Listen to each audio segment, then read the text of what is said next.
Friends, आज की इस वीडियो में हम लोग sweetest love I don't go chapter completely पढ़ेंगे और मैं इसमें आपको लाइन बाय लाइन एक्सप्लेनेशन दूंगा हिंदी में। और इस वीडियो को देखने के बाद आपको यह चैप्टर पूरी तरह से समझ में आ जाएगी। और अगर किसी कारणवश आपको यह चैप्टर समझ में नहीं आता है तो आप इस वीडियो को 2 बार 3 बार देख लेंगे तो आपको अच्छी तरह से ये चैप्टर समझ में आ जाएगा, क्योंकि मैं बहुत आसान शब्दों में आपको समझाने की कोशिश करूंगा। इस चैप्टर को स्टार्ट करने से पहले मैं कुछ आपको अपने बारे में बताना चाहता हूँ। मेरा नाम सुजीत कुमार है और मैं बिहार के खगड़िया जिले से रहने वाला हूँ और मैं एक डिजिटल मार्केटर और एसईओ एक्सपर्ट हूँ। मैंने यह चैनल सिर्फ और सिर्फ आप लोगों को, जो भी हमारे बिहार के स्टूडेंट्स हैं, उनको बुक्स के जितने भी चैप्टर्स हैं मैं उनका लाइन बाय लाइन एक्सप्लेनेशन इस चैनल पे दूंगा। इसलिए आप इस चैनल को सब्सक्राइब कर लीजिए, ठीक है। और अगर ये वीडियो आपको पसंद आए तो आप इस वीडियो को लाइक भी जरूर कीजिएगा। तो आइए हम लोग इस चैप्टर को शुरू करते हैं। दोस्तों, sweetest love I don't go John Donne के द्वारा लिखा हुआ है और यह एक लव पोएम है। इस पोएम को ध्यान से लाइन बाय लाइन समझिएगा, क्योंकि ऑब्जेक्टिव क्वेश्चन जो आपको एग्जाम में आएंगे और उसके लिए आपको लाइन बाय लाइन ध्यान से पढ़ना जरूरी है। John Donne 1572 to 1631। तो देखिए, ये लाइन से आपको ऑब्जेक्टिव क्वेश्चन पूछ सकता है कि जॉन डोने की जन्म कब हुई थी और जॉन डोने की मृत्यु कब हुई थी। तो आपको वहां पे ईयर आएगा, तो आप वहां पे 1572 जन्म के लिए सेलेक्ट कर लेंगे और 1631 मृत्यु के लिए सेलेक्ट लेंगे। तो जॉन डोने 1572 टू 1631, इसका मतलब ये हुआ कि जॉन डोने का जन्म 1572 में हुआ था और मृत्यु 1631 में हुई थी। The pioneer of a new kind of lyrical and satirical verse called metaphysical। तो देखिए, यहां पे ये बोल रहा है कि जो यह आत्मविश्वक नामक एक नए तरीके के गीतात्मक और व्यंग्यात्मक कविता के अग्रणी थे। पायोनियर मीन्स यहाँ पे अग्रणी होता है और लिरिकल मीन्स गीतात्मक और सैटिरिकल मीन्स होता है आपका व्यंग्यात्मक। मेटाफिजिकल जो पोएम होता है इसका मतलब है आत्मविषयक। तो यही बोल रहा है कि जो जॉन डोने थे वो मेटाफिजिकल पोएम के अग्रणी थे, मतलब सबसे पहले उन्होंने इस तरह का पोएम लिखना स्टार्ट किया था। Was born in London into a prosperous Roman Catholic family of traders. बोलता उनका जन्म लंदन में कैथोलिक व्यापारियों के परिवार में हुआ था। At a time when England was essentially anti Catholic. उस समय हुआ था जिस समय इंग्लैंड जो था कैथोलिक का कट्टर विरोधी था। कैथोलिक एक क्रिश्चियन धर्म का ही एक जाति होता है, जिससे हम लोग के हिंदुओं में होता है जाति, इसी तरह से क्रिश्चियन लोगों में भी जाति होती है, प्रोटेस्टेंट और कैथोलिक। तो वही बता रहा है कि जब इंग्लैंड एंटी कैथोलिक था उसी समय जॉन डोने का जन्म लंदन के कैथोलिक व्यापारियों के परिवार में हुआ था। Donne was forced to leave Oxford University without a degree because of his religion. मतलब बोल रहा है कि जो डोने है उसको ऑक्सफोर्ड यूनिवर्सिटी बिना डिग्री के छोड़ने के लिए मजबूर किया गया, क्योंकि वो कैथोलिक धर्म से बिलोंग करता था और लंदन उस समय उसका कट्टर विरोधी था। तो इसलिए उसे बिना डिग्री के ही यूनिवर्सिटी से छोड़ने के लिए मजबूर दिया गया, मतलब उसके धर्म के कारण। He studied law and read theology. उन्होंने कानून का अध्ययन किया और धर्मशास्त्र की पढ़ाई की। He also participated in naval expeditions and become secretary to a powerful noble, a job he lost when he was briefly sent to prison for secretly marrying his Puritan niece। देखिए, आप इसको ध्यान से समझिएगा। he also participated in the 2 naval expeditions, मतलब उन्होंने 2 नौ सैनिक अभियानों में भी भाग लिया। and become secretary to a powerful noble, और एक शक्तिशाली महान व्यक्ति का सचिव बना। a job he lost when he was briefly sent to prison, मतलब बोल रहा है उसका जॉब खत्म हो गया जब उसको कुछ समय के लिए जेल भेजा गया। प्रेसन यहाँ पे लिखा हुआ है, उसका मतलब होता है jail. For secretary marrying his patron's niece, मतलब बोल रहा है पैटर्निस संरक्षक होता है। तो उनका जो संरक्षक था, मतलब जिन्होंने उनको जॉब दिया था, ठीक है, उसी के भतीजी से इसने चुपचाप शादी कर लिया गुप्त रूप से। तो इसीलिए इनको उस समय जॉब से निकाल दिया गया। In 1615 at the age of 42 Donne accepted ordination in the Anglican Church and soon become one of the greatest preachers of his time। अब बोल रहा है जब वो 42 साल का था तो उसने एंग्लिकन चर्च में, एक चर्च है इसका नाम है एंग्लिकन चर्च, एंग्लिकन चर्च में दीक्षा लिया और कुछ ही समय में soon become, कुछ ही समय में one of the greatest preachers of his time, मतलब अपने समय का एक महान प्रचारकों में से एक बन गया। In love, lyricism, Don broke completely with the Petrarchan tradition, introducing an intellectual and colloquial tone. मतलब बोल रहा है प्रेम गीतात्मकता में डोने ने एक बौद्धिक और बोलचाल की शैली का परिचय देते हुए पेट्राचन परंपरा को पूरी तरह से तोड़ दिया। तो मतलब इन्होंने अपने बोलचाल और बौद्धिक शैली से, ठीक है, और उस समय जो लंदन में पेट्राचन परंपरा थी उसको क्या किया, पूरी तरह से तोड़ दिया। His love poem used the latest discoveries of science and geography to hammer home at a point and combine passion with verbal and intellectual teaching. अब बोल रहा है जब वो अपनी प्रेम कविता जब लिखते हैं वो उसमें क्या करते हैं, जो नवीनतम विज्ञान और भूगोल है उसका यूज करते हैं घर को एक बिंदु पे लाने के लिए। तो यही इसका मीनिंग है यहाँ पे, उनकी प्रेम कविताओं में वो घर को एक बिंदु पे लाने के लिए विज्ञान और भूगोल की नवीनतम खोजों एवं मौखिक और बौद्धिक छेड़छाड़ का जुनून के साथ उपयोग किया है। ध्यान यहाँ पे, hammer point and combine passion with verbal and intellectual टीजिंग, मतलब समझ गए, बौद्धिक छेड़छाड़ जो है, मतलब टीजिंग में होता है छेड़छाड़ करना, इंटेलेक्चुअल में होता है बौद्धिक, मतलब बौद्धिक छेड़छाड़ जुनून के साथ किया है वो अपनी कविताओं में। Donne is well known for his songs and sonnets, satires and elegies and सरमोन्स।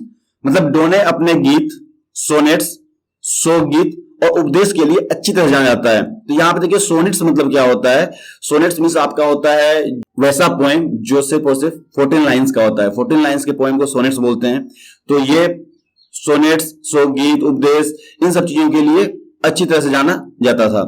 Genuine poetic feeling, harsh metre, strength and visual images characterise all his poem creation. मतलब बोल रहा है वास्तविक काव्य भावनाएं, genuine poetic feeling, harsh metre means कठोर, strength तनावपूर्ण और सन की छवि, विजुअल इमेजेस लिखा हुआ है क्षण की छवि, उनकी सभी काव्य रचनाओं की विशेषताएं हैं। तो देखिए यहाँ पे आपको ये पूछ सकता है आगे ऑब्जेक्टिव क्वेश्चन, ठीक है, कि वो किस तरह का पोएम लिखते थे, ठीक है, या उनकी स्पेशलाइजेशन किस तरह की पोएम में थी। तो आपको ये लाइन समझ में आनी चाहिए, कंप्लीटली ऑब्जेक्टिव में दिया रहेगा तो आपको ये ध्यान होना चाहिए, या तो कोई एक पूछेगा या तो सब पूछ करके ऑल ऑफ एबव कर देगा तो आप उसमें कर लेंगे, ठीक है। अब आइए यहां से आपका पोएम स्टार्ट होता है। तो अभी तक आपने पोएट के बारे में जाना, मैं यहां पे आपको बताना चाहूंगा जो ये पोएम है, लव पोएम है, और जो जॉन डोने हैं ये इस पोएम को अपनी वाइफ के लिए लिखा है। ये किसी कारणवश अपने वाइफ से कुछ समय के लिए दूर जा रहा है, किसी टूर पे दूर जा रहा है, तो उस समय इसने अपने वाइफ को समझाने के लिए, मनाने के लिए इस पोएम को लिखा है। और जैसा कि आप लोगों को बताया था अभी कि इन्होंने लव मैरिज किया था गुपचुप तरीके से, ठीक है, भाग के लव मैरिज किया था। तो आप समझ सकते हैं कि कितना इंपॉर्टेंस था इनको अपनी वाइफ के साथ में रहना, बट लेकिन किसी कारण बस इनको दूर जाना जा रहा था तो इन्होंने ये पोएम लिखा है। तो अब आइए हम मतलब स्टेंजा बाय स्टेंजा इस पोएम का कंप्लीटली जानते हैं मीनिंग। तो पहला है, sweetest love I don't go for weariness of thee, nor in the hope the world can show a fitter love for me. मतलब बोल रहा है मेरी सबसे प्यारी, मैं तुमसे इसलिए दूर नहीं जा रहा हूं कि मैं तुमसे उब गया हूं। वियरनेस मीन्स होता है उब जाना या फिर बोर हो जाना। तो यही बोल रहा है कि मेरी सबसे प्यारी, मैं तुमसे इसलिए दूर नहीं जा रहा हूं कि मैं तुमसे उब गया हूं या बोर हो गया हूं, और ना ही not in the hope in the world can show a fitter love for me, और ना ही इस उम्मीद में जा रहा हूं कि मुझे तुमसे बेहतर कोई और सच्चा प्यार करने वाला दुनिया में मिल जाएगा। तो मतलब यहाँ पे पोएट अपने वाइफ को समझा रहा है, देखो मैं तुमसे इसलिए दूर नहीं जा रहा हूं कि मैं तुमसे थक गया हूं या मैं तुमसे बोर हो गया हूं, और ना ही मुझे तुमसे कोई बेहतर प्यार करने वाला मिलेगा, यही सोच में मैं जा रहा हूं। तो मतलब ये बोल रहा है कि मैं किसी और काम से जा रहा हूं, इसलिए तुम चिंता मत करो। But since that I must die at least, this is best to use myself in jest, thus by feigned death to die. अब यहाँ पे ये बोल रहा है एक ना एक दिन तो मैं मर जाऊंगा और तुमसे दूर हो जाऊंगा। दिया हुआ but since I must die at least this is best, ठीक है। तो मतलब एक ना एक दिन मैं मर जाऊंगा और तुमसे दूर हो जाऊंगा, इसलिए यह सही होगा to use myself in jest, thus my friend death to die, कि हम लोग इसी बात के लिए अभी से तैयार हो जाएं। टू यूज माई, और मजाक में ही सही, जेस्ट मीन्स मजाक होता है, तो बोलता है मजाक से ही सही मैं झूठा मरने का नाटक करूं, दस फ्रेंड डेथ टू डाई, ठीक है, मतलब मैं झूठा मरने का नाटक करूं। Yesternight the sun went hence yet here today, he hath no desire no sense nor half a no short वे।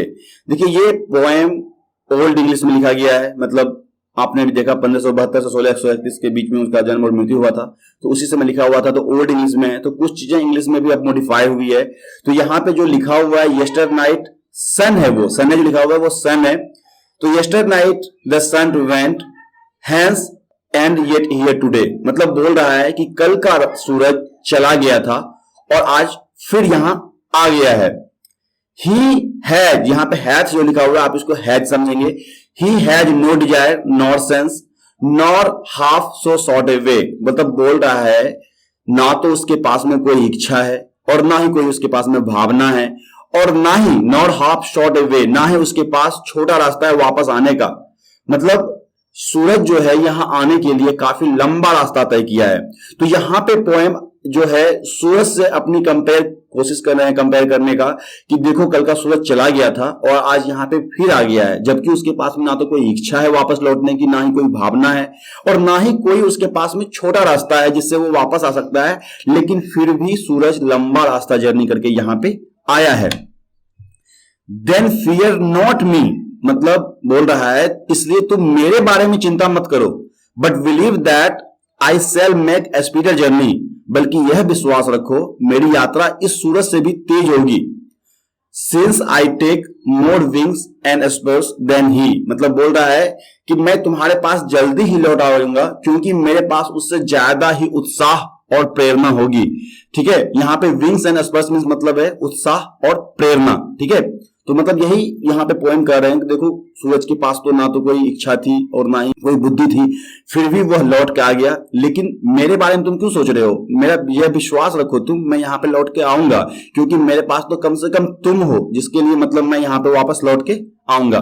फिर आगे देखिए, अब पोएम जो है आदमी की जो मजबूरी होती है उसको बताना चाह रहा है कि आदमी की शक्ति कैसे कमजोर होता है। How feeble is man's power that if good fortune fall cannot add another hour nor a lost hour recall, मतलब बोल रहा है how feeble man power, इंसान की शक्ति कितनी कमजोर है। that if good fortune fall, कि अगर अच्छी किस्मत खराब हो जाए तो वे cannot add another hour nor lost hour recall, तो ना वे अतिरिक्त घंटे जोड़ सकते हैं और ना ही बीते हुए समय को फिर से ला सकते हैं। मतलब इनका ये कहना है कि देखो इंसान कितना कमजोर है, अगर उसके साथ में कुछ खराब हो जाए तो उसका मतलब कुछ ऐसा है भी नहीं कि चलो अभी खराब हो गया तो कुछ समय जोड़ लेंगे और फिर सब कुछ अच्छा कर लेंगे, तो ये आदमी कर नहीं सकता है।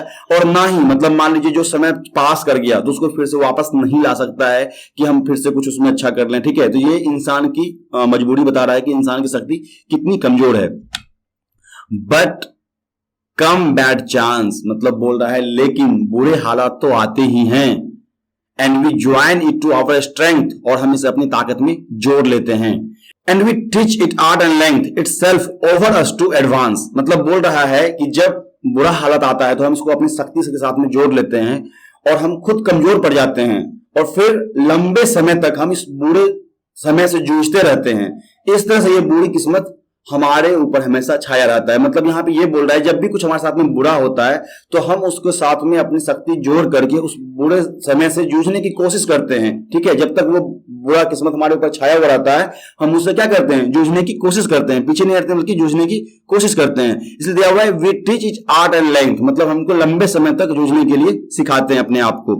अब देखिए पोएट जो है इस पोएम में अपनी वाइफ को बताना चाह रहा है कि जब वो रोती है तो वह कैसा फील करता है। ठीक है, ताकि मतलब वो उनके जाने के बाद ना रोए। तो वही बोल रहा है when thou shy you shy not one day but sigh my shawl away when you weepest unkindly kind my life blood dot decay, मतलब बोल रहा है when thou shy not one day, मतलब बोल रहा है तुम जब सिसक सिसक के रोती हो तो हवा नहीं आती है, but Sai my shawl away, मतलब ऐसा लगता है कि मेरी आत्मा मुझसे दूर जा रही है। When you weepest unkindly kind, मतलब बोला जब तुम वे वजह रोगी, तुम मतलब बुरी तरह से रोगी तो मेरे जिस्म का खून सूख जाएगा, मुझे ऐसा लगता है कि मेरे जिस्म का खून सूख जाएगा। इट कैन नॉट बी, मतलब बोल रहा है यह ऐसा नहीं हो सकता है। That you love me as you said, मतलब बोल रहा है जैसा कि तुम कहती हो कि तुम मुझसे प्यार करती हो तो ये ऐसा नहीं हो सकता है। If in time my life thou waste thou are the best of me, मतलब बोल रहा है कि अगर तुम यह कहती हो कि मेरा जीवन तुम में बसता है, तो तुम इस तरह से उसे रो रो के क्या करोगी, बर्बाद कर दोगी। और वही तो तुम्हारे पास में मेरा सबसे अच्छा चीज है। मतलब ये उसका ये कहना है कि तुम ये कहती हो कि मैं तुम्हारे अंदर रहता हूं और यही तुम्हारे पास में क्या है, सबसे मेरा अच्छा चीज है। और अगर लेकिन तुम इस बुरी तरह से तुम रोओगी तो क्या करोगी, इस तरह से रो रो के क्या करते हैं, मेरा जीवन बर्बाद कर दोगी जो कि तुम्हारे अंदर बसता है। Next, let not that divining heart forethink me any ill, destiny may take the part and may thy fears fulfil. अब देखिए उसको पोएट समझा रहा है, देखो तुम मेरे बारे में अपने उदास दिल को कुछ और बुरा मत सोचने दो, क्योंकि तब ऐसा लगता है कि जब किस्मत जो है तुम्हारी बात को मान लेगी, मतलब ऐसा होता है ना कि अगर आप जैसा आपके मन में रहती है, ठीक है, आपके मन में जो भी आपके बात है अंदर में, अगर बार बार आप उस चीज को सोचते हैं तो कभी कभी क्या होता है, वो चीजें सच हो जाती है। तो वही यहाँ पे ये बोल रहा है कि तुम अपने उदास दिल को मेरे बारे में बुरा मत सोचने दो। Let not thy divining heart for thinking me any ill, मतलब इल मींस बुरा होगा यहाँ पे, मेरे अपने उदास दिल को मतलब मेरे बारे में कुछ बुरा मत सोचने दो, क्योंकि तब ऐसा हो सकता है, डेस्टिनी मेक द पार्ट, किस्मत तुम्हारे बात को सच मान लेगी, and may the fears fulfil, और जो तुम्हें डर है कि मुझे कुछ हो जाएगा उसको सच कर देगी। इसलिए बोल रहा है कि तुम ज्यादा मतलब बुरा मेरे बारे में कुछ मत सोचो। But think that we are but turn aside to sleep, मतलब बोल रहा है बल्कि यह सोचो कि हम लोग अलग अलग दिशा में मुड़कर एक साथ सो रहे हैं। They who another keep alive never parted be, क्योंकि जो मन में एक दूसरे को जिंदा रखते हैं वो कभी एक दूसरे से दूर नहीं हो सकते हैं। तो अब देखिए यहाँ पे पोएट उसको समझा रहा है कि देखो तुम ऐसा सोचो कि हम लोग कहीं दूर नहीं गए हैं, हम लोग एक ही साथ हैं, बल्कि एक ही बेड पे सोए हुए हैं। सिर्फ क्या है कि मैं किसी और दिशा करके सोया हुआ हूं और तुम किसी और दिशा करके सोए हो, मतलब दोनों एक दूसरे के अपोजिट सोए हुए हैं मुड़ करके। ऐसा क्यों कह रहा है पोएम, मतलब ऐसे तुमको ऐसा एहसास होगा कि हम तुम्हारे पास ही हैं, हम तुमसे दूर नहीं हैं, और जो लोग एक दूसरे को अपने मन में जिंदा रखते हैं वे कभी एक दूसरे से दूर नहीं हो सकते हैं।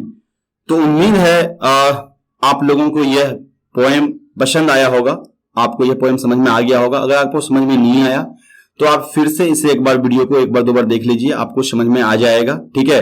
और अगर ये वीडियो आपको पसंद आया तो प्लीज आप मेरे इस चैनल को सब्सक्राइब कीजिए और इस वीडियो को लाइक कीजिए और अपने दोस्तों तक मेरे इस चैनल को बारे में बताइए कि यहाँ पे इंग्लिश के जो बुक्स है आपकी उसके बारे में बताया जा रहा है, ताकि वो भी इस चैनल पे सब्सक्राइब करके हमसे जो भी मैं यहाँ पे सिखाऊंगा वो सीख सके। तो आज के लिए धन्यवाद, फिर हम लोग नए चैप्टर में मिलते हैं, ठीक है। मैं कोशिश करूंगा नए चैप्टर में और अच्छी तरीके से आपको एक्सप्लेन करने की, ठीक है। और अगर आपको कोई भी सजेशन हो तो प्लीज आप कमेंट में मुझे सलाह दीजिए, ताकि मैं आप लोगों के लिए और बेहतर तरीके से वीडियोज बना करके ला सकूं। धन्यवाद।